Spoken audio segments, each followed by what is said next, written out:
Hello Gen Z fam. भाई पूरी दुनिया हिल चुकी है। एप्स्टीन फाइल्स डीक्लासिफाइड, ये टॉपिक जिसने पूरी दुनिया की पॉलिटिक्स को हिला कर रख दिया है। इल्यूमिनाटी, रोथशाइल्ड फैमिली और ये एलीट्स कंट्रोलिंग द वर्ल्ड। आज तक हमें सिर्फ ये कॉन्स्पिरेसी थ्योरीज लगती थी, पर एप्स्टीन फाइल्स के सामने आने के बाद भाई इस सब से पर्दा हट चुका है। और कैसे पीएम मोदी की स्केड्यूल मीटिंग थी इनके साथ, जेफरी एप्स्टीन के साथ, और कैसे हरदीप सिंह नाम के अपने मिनिस्टर कहीं ना कहीं मिल रहे थे जेफरी एप्स्टीन के साथ। क्या रिलेशन है काश पटेल का, क्यों ट्रंप के बारे में सच्चाई छुपाई जा रही है। मेरे भाई ये है इस मानवता का अब तक का सबसे डार्क, सबसे खतरनाक स्कैंडल, जिसके बारे में सुन के आपकी रूह कांप जाएगी। और भाई today we are breaking it down, no filter, pure facts and simplified for gen Z. पहले बेसिक्स। भाई जेफरी एप्स्टीन एक अमेरिकन फाइनेंसर था जिसने इस दुनिया का सबसे मैसिव सेक्स ट्रैफिकिंग रिंग चलाया। बट द ट्विस्ट, भाई वो अकेला नहीं था, उसके एसोसिएट्स में दुनिया के सबसे पावरफुल लोग शामिल थे, जैसे पॉलिटिशियंस, बिलियनियर्स और कुछ भयंकर बड़े सेलिब्रिटीज़।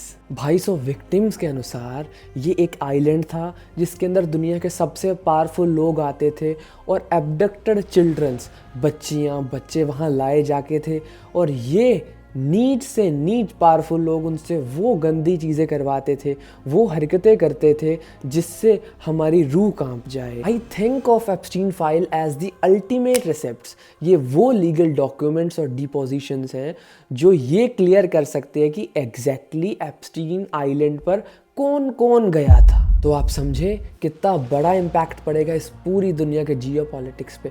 और अभी 19 दिसंबर को इन एप्स्टीन फाइल्स को डीक्लासिफाई करा गया फॉर द पब्लिक। पर हेयर्स द कैच, भाई majority of the portion is hidden. भाई बताया ही नहीं जा रहा कुछ, सब कुछ हिडन है इस नाम पर कि भाई ये मेजॉरिटी ऑफ पॉपुलेशन के लिए सही नहीं है, न्यूडिटी है, गंदगी है, और इससे वो बचाना चाहते हैं उन्हीं डार्क फोर्सेस को, अपने उन्हीं एलीट क्लास महाराजाओं को जो ये सब कुछ चला रहे हैं। और भाई अब बात करते हैं रीसेंट भसड़ की, द काश पटेल एंड ट्रंप कनेक्शन। भाई ट्रंप हमेशा से एप्स्टीन के एक बहुत पुराने कनेक्शन रहे हैं, पर ट्रंप ने हमेशा इस चीज़ को नकारा है और बोला है कि मेरा जेफरी एप्स्टीन से कोई लेना देना नहीं है।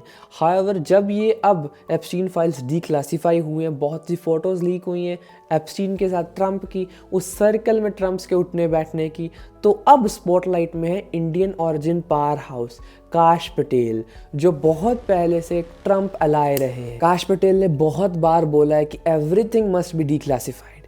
उनका स्टांस ये है कि FBI और department of justice in real culprits को, एप्स्टीन के रियल सीक्रेट्स को छुपा रहे हैं ताकि डीप स्टेट को बचाया जा सके। पर अब जब से ये डीक्लासिफाइड हुए फाइल्स, जैसे ट्रंप का इमेज सामने निकल कर आया है, काश पटेल हर एक क्वेश्चन से बचते नज़र आ रहे हैं। और लोगों का मानना है कि जैसे उन्हें पता लग रहा है कि ट्रंप भी इसमें बहुत डीपली इन्वॉल्व है, अब वो इस चीज़ पर कुछ नहीं कहना चाहते। उनके स्टैंड्स बदल गए हैं, उनका बिहेवियर बदल चुका है। अब ट्रंप एडमिनिस्ट्रेशन पर प्रेशर बहुत बढ़ रहा है। कुछ लोग कह रहे हैं ये ट्रांसपेरेंसी है और कुछ लोग कह रहे हैं सिर्फ पॉलिटिकल रिवेंज। पर द विक्टिम्स को पॉलिटिक्स के कुछ लेना देना नहीं है। वो चाहते हैं सिर्फ इंसाफ, वो चाहते हैं सिर्फ जस्टिस। भाई अब बात करते हैं बहुत ज़्यादा मज़ेदार phase 3, the Modi context. Why is India interested? आप कह रहे होंगे भाई इस सब में इंडिया और पीएम मोदी का क्या लेना देना? मेरे भाई कोई डायरेक्ट कनेक्शन नहीं है, पर इसका कॉन्टेक्स्ट समझो।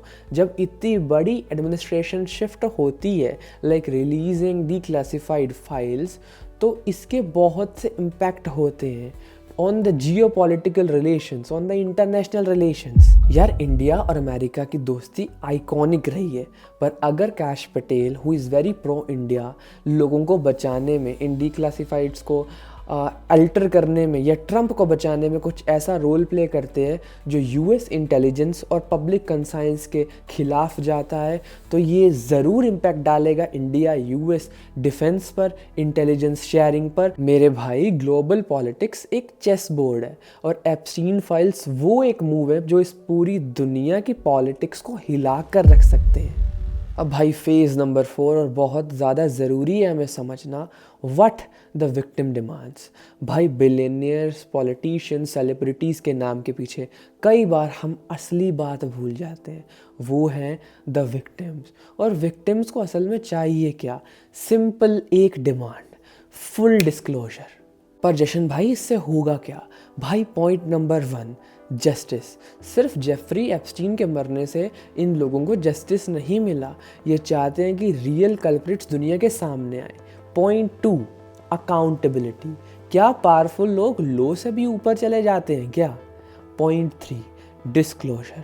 भाई इतने सालों के ट्रॉमा के बाद अब ये सर्वाइवर चाहते हैं कि इनका सच इस दुनिया के सामने आए, ताकि फिर कभी इस दुनिया में ऐसी गंदगी ना फैले। भाई हमारी गलती, हम हमेशा इसे एक स्पाइसी गॉसिप या कंट्रोवर्शियल थ्योरी की तरह देखते हैं, but it's about human rights and failure of global legal system. और अब phase 5, why Gen Z should care.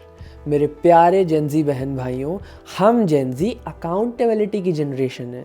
हमने देखा है कि कैसे इंटरनेट पर सच्चाई छुपाई जाती है, और ये केस सिर्फ एक इंसान के बारे में नहीं है, बल्कि ये इस बारे में है कि क्या इस डिजिटल एज में इस अल्टीमेट पावर को चेक किया जा सकता है, चाहे वो यूएस हो या फिर हमारा प्यारा भारत।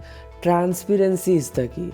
और मेरे भाई एप्स्टीन फाइल्स का पूरी तरह से डीक्लासीफाई होना, दुनिया के सामने आना, एक प्रेसिडेंट सेट करेगा कि no matter how rich, how powerful you are, truth will catch up. तो भाइयों, आपको क्या लगता है, क्या ये फाइल्स कभी पूरी तरह रिलीज़ होंगी या हमेशा हमेशा के लिए एक सीक्रेट बनकर रह जाएगा? क्या दुनिया के सामने आएंगे वो चेहरे जो बिलियनियर्स, सेलिब्रिटीज़, पॉलिटिशियंस हैं, जिन्होंने ऐसी गंदगी फैलाई, इतना बुरा किया उन विक्टिम्स के साथ कि शैतान शर्मा जाए? कमेंट सेक्शन में ज़रूर बताना। इन्फॉर्मेशन पार है और हमारा गोल आपको इन्फॉर्म्ड रखना है। अगर ये वीडियो इन्फॉर्मेटिव लगा तो प्लीज़ इसे शेयर करना अपने स्क्वाड में, अपने सभी प्यारे दोस्तों में, बहन भाइयों में, कज़िन्स में, ताकि वो भी इस चीज़ को समझें। और अगर ये वीडियो वैल्यूबल लगी, कुछ नया सीखने को मिला, तो प्लीज़ सब्सक्राइब करें हमारे यूट्यूब चैनल जशनदीप लूसरा को, जिसके अंदर हम डेली 90 डे चैलेंज के अंदर ऐसे कुछ मोटिवेशनल, ऐसे कुछ टबू, ऐसे कुछ इंटरेस्टिंग टॉपिक्स को डिस्कस करने वाले हैं, जो आपको हेल्प करेंगे आपके नए डायमेंशन को एक्सप्लोर करने में। तो मिलते हैं भाई कल के एक और इंटरेस्टिंग वीडियो के साथ। तब तक के लिए टेक केयर, गुड बाय, जय हिंद।